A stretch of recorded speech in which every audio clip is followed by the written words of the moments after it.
नमस्कार।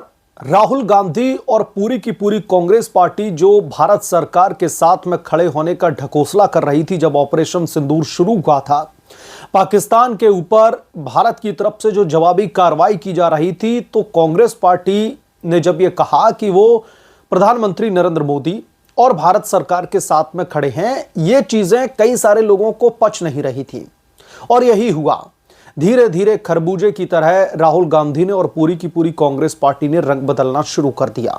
मसलन ये तो बात हो गई ऑपरेशन सिंदूर को लेकर के, लेकिन राहुल गांधी भारत के भीतर ही प्रधानमंत्री नरेंद्र मोदी और भारतीय जनता पार्टी को जो घेरने की कोशिश कर रहे थे, जो एक चक्रव्यूह बनाने की कोशिश कर रहे थे, अब दरअसल उस चक्रव्यूह में खुद ही फंसते हुए दिखाई दे रहे हैं। दरअसल इंडी गठबंधन में तकरीबन 26 जो है पॉलिटिकल पार्टीज का मिलकर के ये गठबंधन बना था। अब राहुल गांधी को जो जोरदार झटका लगा है, अब राहुल गांधी को जो असल सच्चाई उनकी आंखों के सामने आ चुके हैं कि दरअसल आप भले ही एलओपी हों, भले ही आप नेता प्रतिपक्ष हों, लेकिन आपके इशारे पर पूरा का पूरा जो विपक्षी कुनबा है वो दरअसल नाचने वाला नहीं है। तो राहुल गांधी को बड़ा झटका लगा है और अब राजनीतिक गलियारों में यह चर्चा चल रही है कि मोदी के चक्रव्यूह में अब राहुल गांधी फंस चुके हैं और मोदी जैसा चाहेंगे वैसा ही कांग्रेस पार्टी को नाचना पड़ेगा, राहुल गांधी को नाचना पड़ेगा। क्या है यह पूरा मामला, कैसे इस मामले को लेकर के जो राजनीतिक पारा है वो चढ़ता जा रहा है, इस रिपोर्ट में इसका हम विश्लेषण करेंगे। लेकिन उससे पहले आपसे विनम्र निवेदन है कि चैनल को सब्सक्राइब कर लें और अगर आपको वीडियो पसंद आए तो वीडियो को लाइक जरूर करें। ऑपरेशन सिंदूर को लेकर के कांग्रेस पार्टी इतनी ज्यादा आतुर है, बार बार कह रही है कि हमारे जहाज कितने गिराए गए पाकिस्तान में, हमें इसका लेखा जोखा दीजिए, हमारे साथ में बात कीजिए, हमसे डिबेट कीजिए। ये कांग्रेस पार्टी और कुछ भी और दो चार विपक्षी दल हैं जो लगातार फुदक रहे थे।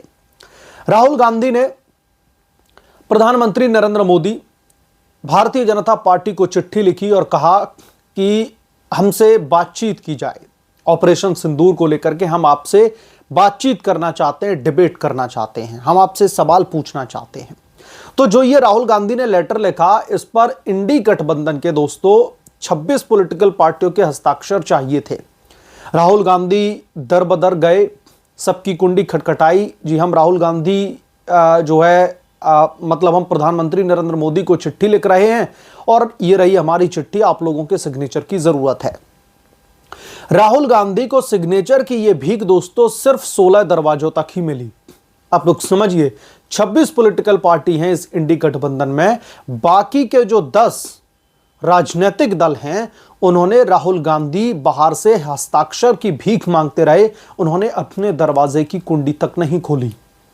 16 पॉलिटिकल पार्टी ने राहुल गांधी को समर्थन दे दिया कि चलिए हम आपके साथ में डिबेट करने के लिए तैयार हैं। सबसे पुराने नेता और राष्ट्रवादी कांग्रेस पार्टी के मुखिया शरद पवार ने भी अपने आप को इस डिबेट से कहीं ना कहीं दरकिनार कर लिया। उन्होंने अपने आप को साइड में रख लिया कि हम राहुल गांधी की इस घटिया राजनीति का हिस्सा कतई नहीं होने वाले। शरद पवार ने कहा, जब तक ऑपरेशन सिंदूर चल रहा है देश में इस तरीके की कोई भी बहस नहीं होनी चाहिए जिस बहस के एवज पर हमारा पड़ोसी मुल्क, नापाक इरादों वाला मुल्क पाकिस्तान जो है फ्रंट फुट पर दिखाई दे। शरद पवार ने साफ तौर पर कह दिया कि वो ऐसी किसी भी बहस का हिस्सा नहीं बनना चाहते जब बात भारत की एकता, अखंडता और स्वतंत्रता की आती हो। हम अपने आप को इससे हमेशा दूर ही रखेंगे। अब यहां पर दोस्तों दिलचस्प बात यह है कि राष्ट्रवादी कांग्रेस पार्टी महाराष्ट्र में कांग्रेस के साथ में गठबंधन में भी है।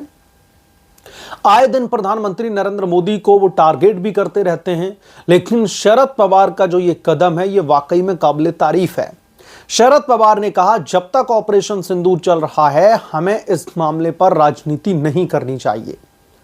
राजनीति अगर करनी होती तो फिर हमें देश के साथ में, सरकार के साथ में, नरेंद्र मोदी के साथ में खड़े होने का ढकोसला भी नहीं करना चाहिए था। तो जब हमने साथ खड़े होने की बात कही है तो जब तक ऑपरेशन सिंदूर चल रहा है हम ऐसी किसी भी बहस का हिस्सा नहीं बनना चाहते। अब दिलचस्प बात एक और है दोस्तों, दिल्ली के पूर्व मुख्यमंत्री अरविंद केजरीवाल, वही केजरीवाल जिन पर शराब घोटाले के गंभीर आरोप लगे हैं, जमानत पर बाहर हैं, अरविंद केजरीवाल को छींक भी आती थी तो उसके लिए वो प्रधानमंत्री नरेंद्र मोदी को जिम्मेदार ठहरा देते थे। लेकिन इस बहस से, इस डिबेट से अरविंद केजरीवाल की पॉलिटिकल पार्टी आम आदमी पार्टी ने भी अपने आप को अलग कर लिया है। यानी कि जो सबसे नई पॉलिटिकल पार्टी है आम आदमी पार्टी, वो भी राहुल गांधी को ठेंगा दिखा रही है, और जो सबसे पुराने नेता हैं शरद पवार, वो भी राहुल गांधी को ठेंगा दिखा रहे हैं और कह रहे हैं कि इस तरीके की भसड़ में हमें पड़ना ही नहीं है। और ये राहुल गांधी के लिए बड़ा झटका है, क्योंकि राहुल गांधी जिस तरीके से विपक्षी एकता की बात कर रहा है, जिस तरीके से ये कह रहे हैं लगातार कि विपक्ष ये चाहता है कि प्रधानमंत्री नरेंद्र मोदी खुद उस बहस का हिस्सा बने और हमें बताएं। इनके सवाल भी जरा समझ लीजिए, क्योंकि बहुत सारे हमारे ऐसे व्यूअर्स हैं जो कमेंट में ये लिखते हैं कि दिक्कत क्या है सरकार को सवालों के जवाब देने में। अगर बात इसकी हो कि भारत ने पाकिस्तान को कितना नुकसान पहुंचाया है, तो समझ में आता है ऐसी डिबेट्स का। अगर ये लोग पूछें कि पाकिस्तान को हमने कूटनीतिक हो चाहे सैन्य स्तर पर हो कितने बड़े पैमाने पर नुकसान पहुंचाया, इस पर चर्चा करने के बजाय ये विपक्ष किस लिए जो है ये बहस के लिए सत्र बुलाना चाहता है। विपक्ष पूछेगा हमारे राफेल कितने गिरा दिए गए, विपक्ष पूछेगा आप किसके कहने पर सीज फायर कर बैठे, विपक्ष पूछेगा आप पीओके क्यों नहीं ले पाए, विपक्ष पूछेगा कि पाकिस्तान हमारे ऊपर भारी था, हम पाकिस्तान के ऊपर भारी नहीं पड़ रहे थे, पाकिस्तान बल्कि हावी था। तो ये जो सारे सवाल हैं दोस्तों, ये सवाल कहीं ना कहीं हमारी देश की सेना के मनोबल को भी डाउन करते हैं, इस बात से इनकार नहीं किया जा सकता। लेकिन हमारे देश की जो विपक्षी पॉलिटिकल पार्टी है, मैं चूंकि पूरा इंडी गठबंधन तो नहीं बोलूंगा क्योंकि उसमें 26 पॉलिटिकल पार्टीज हैं, जिसमें सिर्फ और सिर्फ 16 पॉलिटिकल पार्टीज को कुलबुलाहट मची है यह जानने की कि हमारे राफेल कितने गिरे हैं। हालांकि यह सच नहीं है, लेकिन सत्र बुला करके इस तरीके के सवाल वहां पर रख करके जो अंतर्राष्ट्रीय समुदाय है उसमें कि ये मैसेज देना चाहते हैं, क्योंकि पाकिस्तान तो पहले से ही झूठ का प्रोपेगेंडा चला रहा है कि हमने हिंदुस्तान के राफेल गिरा दिए हैं अपने मामूली मिसाइलों से।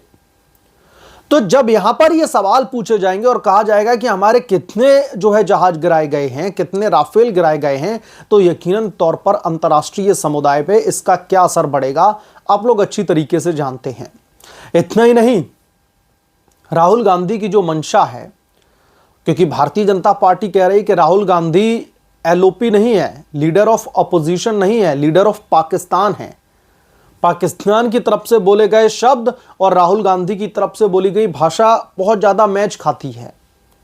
तो इस वजह से अब कहीं ना कहीं बैकफुट पर कांग्रेस पार्टी दिखाई दे रही है। अब यहां पर एक और चीज समझने वाली बात है, शरद पवार ने तो जो कहा सो कहा कि वो ऑपरेशन सिंदूर जब तक चल रहा है इस बहस का मुद्दा नहीं बनना चाहते, वो सरकार या फिर देश की सेना से किसी से भी सवाल नहीं पूछना चाहते। एक और दिलचस्प एंगल है इसमें, आपको पता होगा कि भारत सरकार ने एक डेलीगेशन भेजा हुआ है विश्व के अलग अलग देशों में। इन अलग अलग देशों में जाकर के इस डेलीगेशन के सदस्य पूरे विश्व को बता रहे हैं कि भारत ने ऑपरेशन सिंदूर कैसे लॉन्च किया है, इसका एजेंडा क्या था, पाकिस्तान में पल रहे आतंकवाद की कमर कैसे तोड़ी गई और पाकिस्तान कैसे आतंकवाद को पनाह देता है। ये तमाम सारी चीजें पूरी दुनिया को बताने के लिए ये डेलीगेशन भेजा गया है। इस डेलीगेशन का हिस्सा कौन कौन है?